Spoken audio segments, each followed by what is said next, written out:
Welcome back everyone to my Let's Play the Final Fantasy Legend 3 for the Nintendo Game Boy. Last episode, our party lost the Talon 1, but they managed to get a replacement Talon, the Talon 2, from Talonsburg. And the Talon 2 is actually a little bit better than the Talon 1, because the Talon 2 is equipped with the hover unit, which means they can now fly across the ocean. Welcome to Cirrus, the floating city. Cirrus is named after a type of cloud, so I guess it's fitting this is a cloud city. Master went to Xagor after Xcalibur. We'll be able to reach there now that we got this Talon 2. King Clamon is looking for the Mystic Swords. Juba can make the finest shield with metal. Juba was the guy in that town that was coached by Fenrir. You can reach Goht only through the underworld. That's where apparently Borgen went, to Goht. We'll eventually get there later on. But in order to get to the underworld, we need a pass from King Clamon here. Master's gone to look for the Mystic Swords. We could have found that out if we would have, before we got the second Talon, we could have went back to Kanea and took a ship to Pourlay. And if we took that ship to Pourlay, we would have learned about the pass that we need from King Clamon here. Who's apparently the only human in this world. I guess that makes sense, which is why all the other characters we've been interacting with have been like beasts and robots and cyborgs and stuff. And this guy, Juba, there he is. He's going to join our party. He's going to join the Talon crew.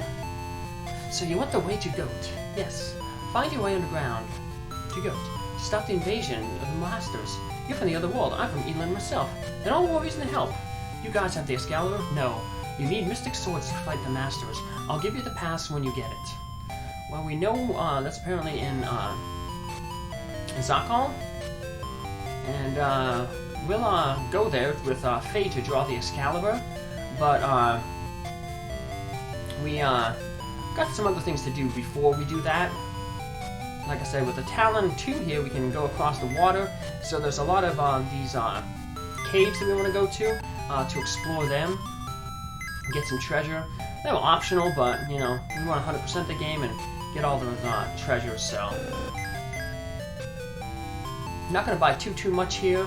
We'll buy some samurai helms, though. We'll get some more equipment there from Juba as well on the Talon. And speaking of getting people on the Talon, we're going to have to go back and eventually get Shar and Bwizzy again. But a majority of the good stuff that we're going to get, like in terms of endgame equipment, we're going to buy in the second to last town that's underground. So, not too much more equipment to buy up here, so. But what we can get, we'll get. So, every little bit of defense helps. And with Bwizzy, it also helps increase his hit points. So, get rid of those diamond helmets. We got some new magic there. Cure B, Life. They'll go on Bwizzy, White Mage, and then Virus will go on Bubbles, Black Mage. We could start making, once we get Shaw, we start making some of those lost magics with the elemental stones, but I may forego making them. But one thing we're not going to forego is upgrading our weapon. Now we have the laser, so it does a little more damage. We'll see that because we have some enemies we want to farm in the sky. And here's Juba. We can talk with him.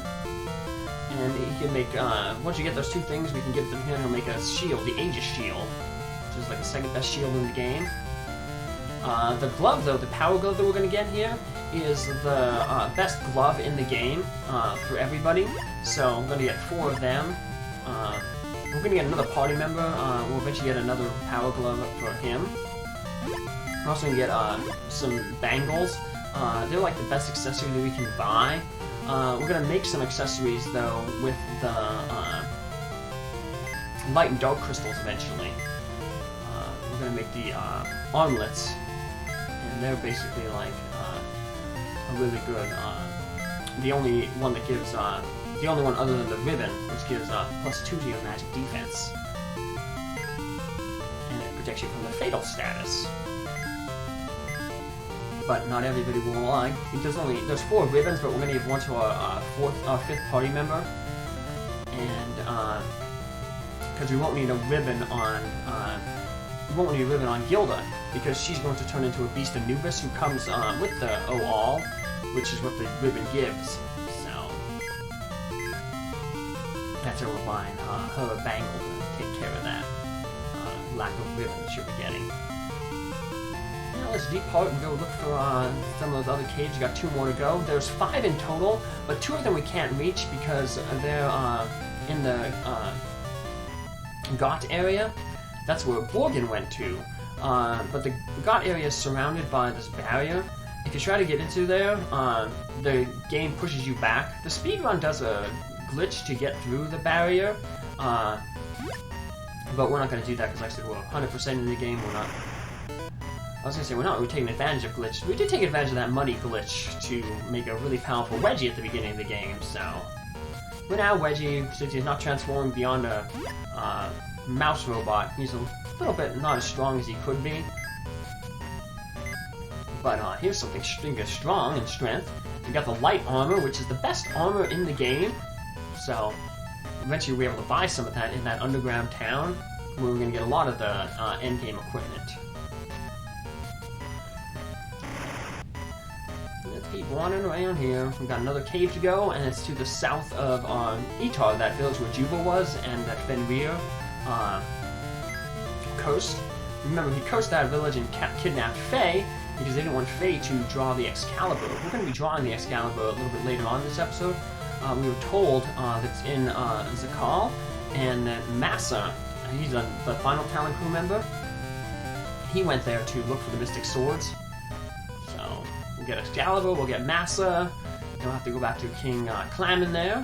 It turns out he's from this world, from the world that, you know, Weggie, Bwizzy, Bubbles, and Gilda is from. And so here's our last cave that we can reach for the time being. And we want to get another, there's another monster in here we want to grab. So, we gotta farm it. I was hoping to get it in one of the other caves, but we didn't get it, so we just have to end up getting it in here. But luckily, we encounter it right away. So, the Monitor. I wonder if the Merrimack is going to make an appearance.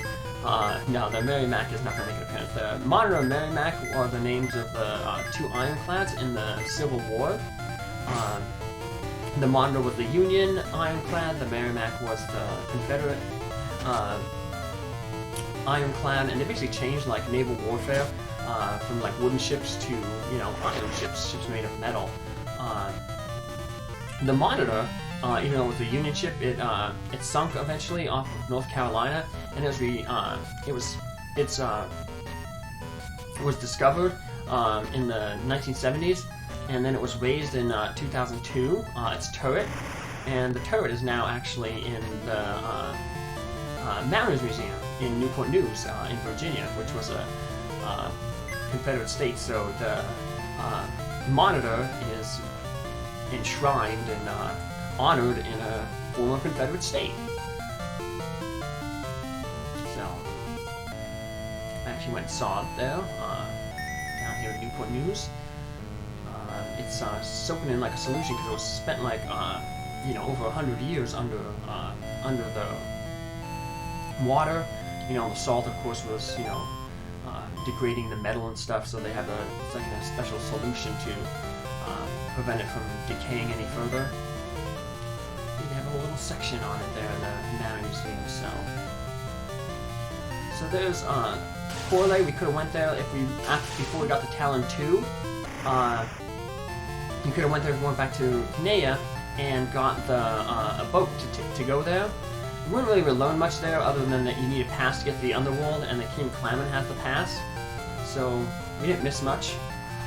And you're not missing much there because I cut out a whole bunch of battles because I'm trying to farm this enemy here. That we won't even get to see in battle because our laser is going to take it out. The worm monster on the left, the worm kids. Yeah, they finished her off, so. But yeah, laser, like I said, the second best weapon. You can almost one-shot most things.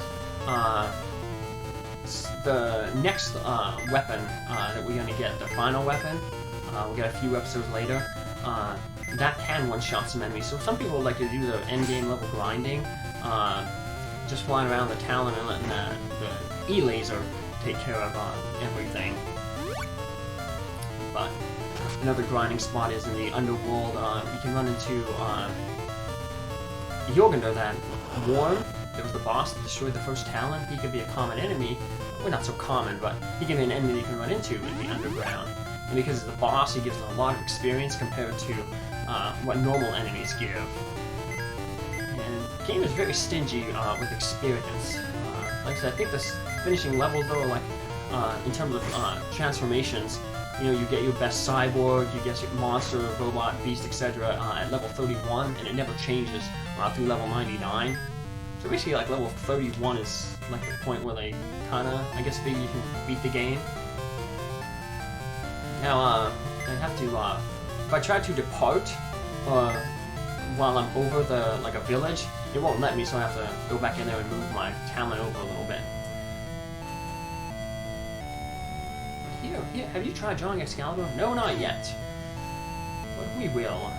Not much here. In and, item shop. Not much for items that we need. We do need to grab that Xcalibur. We also gotta look for Massa. He's apparently here looking for the Mystic Sword. He'll be our last Talon crew member. Beating villains, right? I was doing the same before. We are looking for the Lost Ark. Now, if you remember from Final Fantasy Legend 2, my playthrough of that, Katana, Emblem, and Crystal make the Emperor's Sword. Remember, it was Dad and his kid, and then the mother went. And that's a tribute to them. They said they were going after the Last Ark. Final Fantasy Legend 2 ended them. So, yeah, they end up coming to... It's a throwback to Final Fantasy Legend 2. You see the hero and his family back. Looking for the Lost Ark here in Pure Land. So, that was the hero Linus.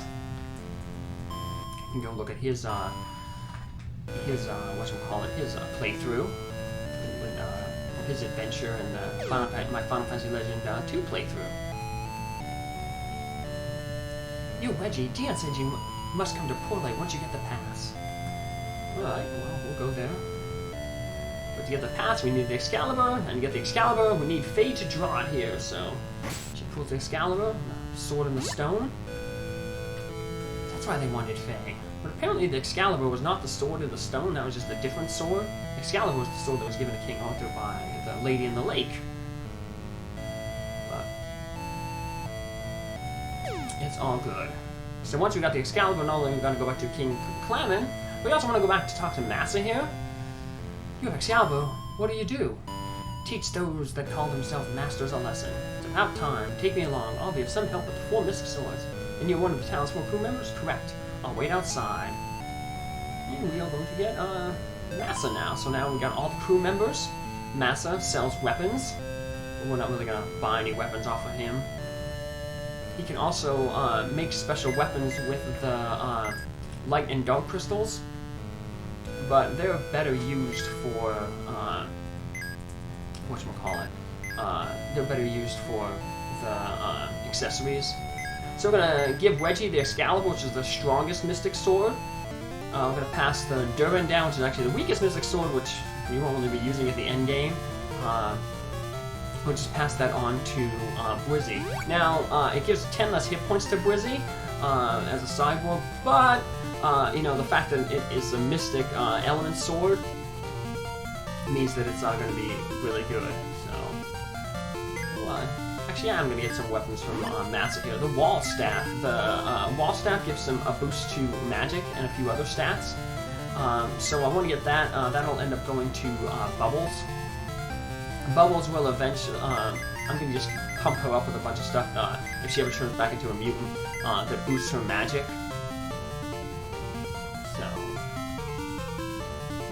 I'll eventually turn her back into a mutant or a regular class, and I will equip her with all that stuff. But then I'll transform her back into a monster for, you know, the end game, because I said I would do that. So, speaking of end, this is the end of this episode. Come back in our next episode where we head to Porlay here, and go back and get that pass from King Clement. Take care. Have a good one. Bye.